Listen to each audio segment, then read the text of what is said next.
Hey guys, it's Sunny, and welcome back to episode 6 of Sunny's Geeky Grove podcast. Today I'm going to be delving into the asymmetrical horror video game, Friday the 13th, the game. It was released by Gun Media and Ilphonic in 2018 on the Xbox, PlayStation, and on PC. So there are some issues with the game.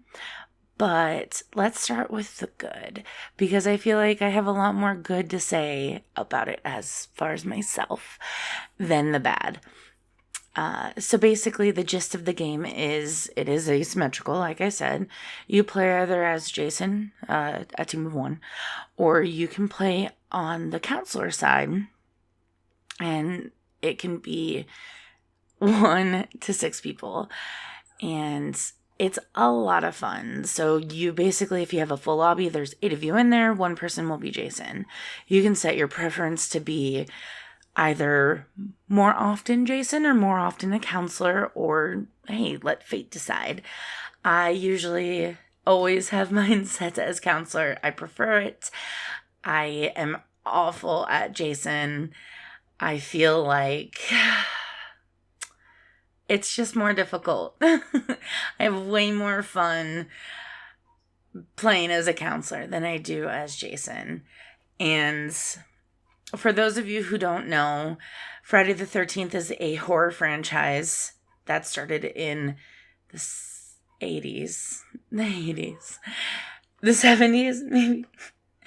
Anyway, the first movie came out in 1980, May 9th, 1980, actually, and it had a budget of only $550,000, and it came away from the box office with $59.8 million. That is amazing. Let's be real. That is like really great success. That's like Paranormal Activity level success. And it's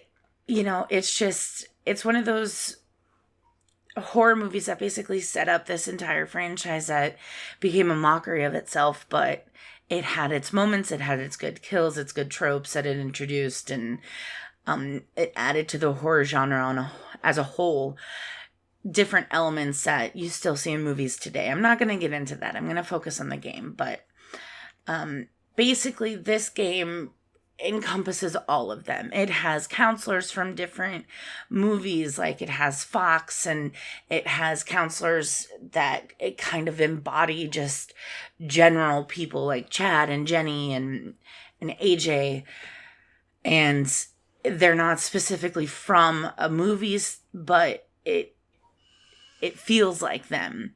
It feels like they could have been in any of the movies. And it also does have Tommy Jarvis. So older Tommy Jarvis, not the 8-year-old, obviously. And essentially that is a mechanism where if you find the radio, you can call in Tommy Jarvis. And then if somebody dies or escapes, then out of the escaped or dead pool, somebody could come back as Jarvis and aid the team. Now, a lot of toxicity around that is some people who come back as Jarvis and try to escape right away and don't really help the team. Basically, the way one should play Jarvis when you are on a team trying to all survive is to aggro Jason, get Jason's attention, and,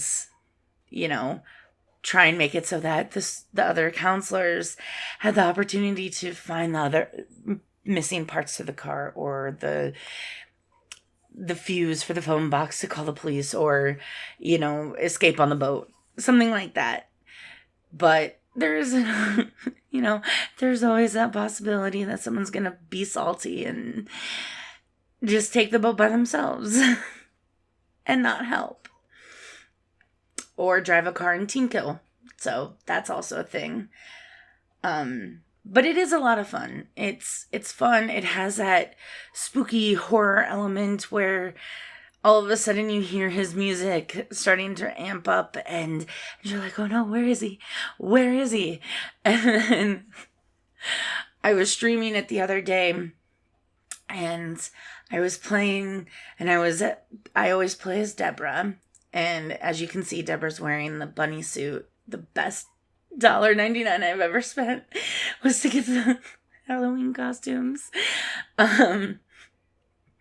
But I was playing as Deborah, and I was running around and running in and out of a cabin, jumping through the window, running out the door as soon as Jason came in, running around the outside back to the window. When he got outside, I'd jump back in, and then all of a sudden his music went away, and I was like, oh, okay, he left me. And so I crouch, because I'm like, unless he's just using the stock. And then I turn around and he's just standing in the doorway. And then I book it, and I think I lived for a few minutes after that, but not very long. But yeah, I screamed, and it was loud, and it was in front of a bunch of people on my stream. But that's okay. And that's what this game has to offer. If you like the tension, like building that tension, like feeling that stress and outsmarting, outwitting, and helping and surviving and making it through the night, you're going to enjoy this game a lot, because it is a lot of fun. It has those horror elements. It has the teamwork mechanism, as far as, it's easier to survive if you're working together. A group of you finds the battery for the car, and one of the smart characters puts it in, while the one with unlimited sprints waiting with, her baseball bat in hand in the combat stance, and the other two are waiting with, fireworks or a flare gun or something like that. It really just, there's different ways to play, and that's one of my favorite ways, is to get a good group together, team up, and try and live and survive and escape. And it doesn't always happen, but it is fun when it does. I think I survive less often than I die, which then, the downtime, because I want to stay through the game. I want to see how it ends and if he kills everybody. And so then essentially I'm sitting there for the duration of the game. If you die in the first few minutes, yikes, that could be potentially 18 minutes that you're sitting there watching everybody else play. It's not ideal, but it's okay. Pull up your phone, go on Facebook, go on Instagram, watch a YouTube video. That's usually what I end up doing. Because, you could come back as Jarvis, or Jason could quit at any time. He could rage quit. And, it's not worth it to lose that XP just because you died in the first few minutes. And that's just me. Even though I'm a very impatient person, I'm also nosy. And I also, want to earn the XP that I've got. So I stay and I tough it out. So there is downtime. It's unfortunate, but it's okay. And then let's talk about some of the ways that they've improved the game. So when the game first released, it was only online multiplayer. It was peer-to-peer hosting. So whoever hosted the game created a server and it was theirs. And if they quit in the middle of the game, or if they were killed at the very beginning, your game was most likely going to end. So unless you had a bunch of friends that played with it and you started private games, you probably were going to not ever finish a game. Also, it dashboarded like crazy. Oh boy, I would be in the middle of a game and all of a sudden I am looking at the Xbox home screen, and you know what? Not my favorite thing. But they have since added a single player challenge mode where you have a scene play out before you, and then you have different objectives to complete within that scene.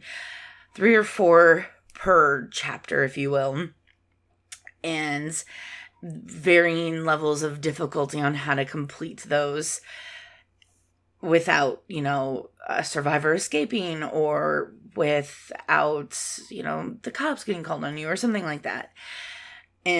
Or without alerting somebody.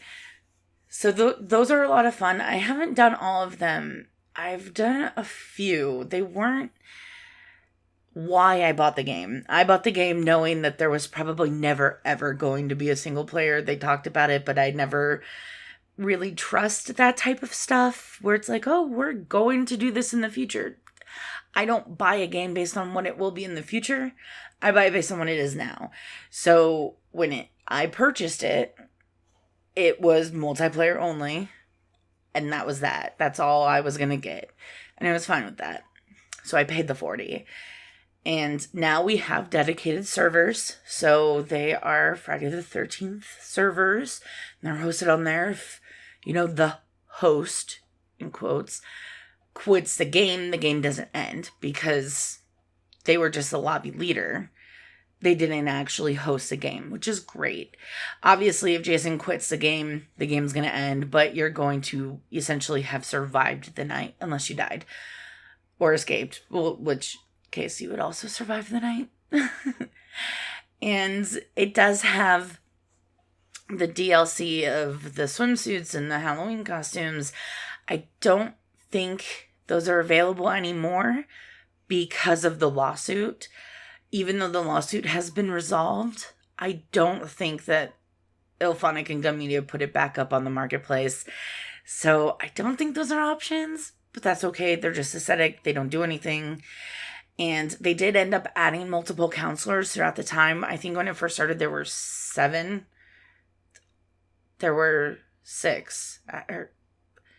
There weren't many. And then there was Jarvis. He's a constant. Jarvis and Jason are the constant. And then as, months went on, they would release, oh, here's a new counselor, and here are his or her stats. And honestly, I've played as every counselor, but I always go back to Deborah. She's got, a little bit of luck, a lot of smarts, and decent stamina, so she can run for a little bit, and then she gets tired, and then you slow walk as her.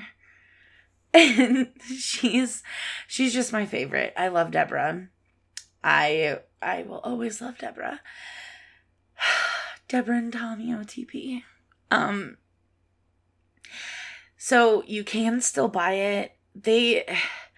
Despite the lawsuit, you can still buy it. I don't remember seeing it at Walmart, like a physical copy, but I think you can still get it on the marketplace. It was a free Games with Gold on Xbox in October, and it was a free game with PlayStation Plus in February? No, it was not just last month. Maybe it was December. So they're still trying to get people into it.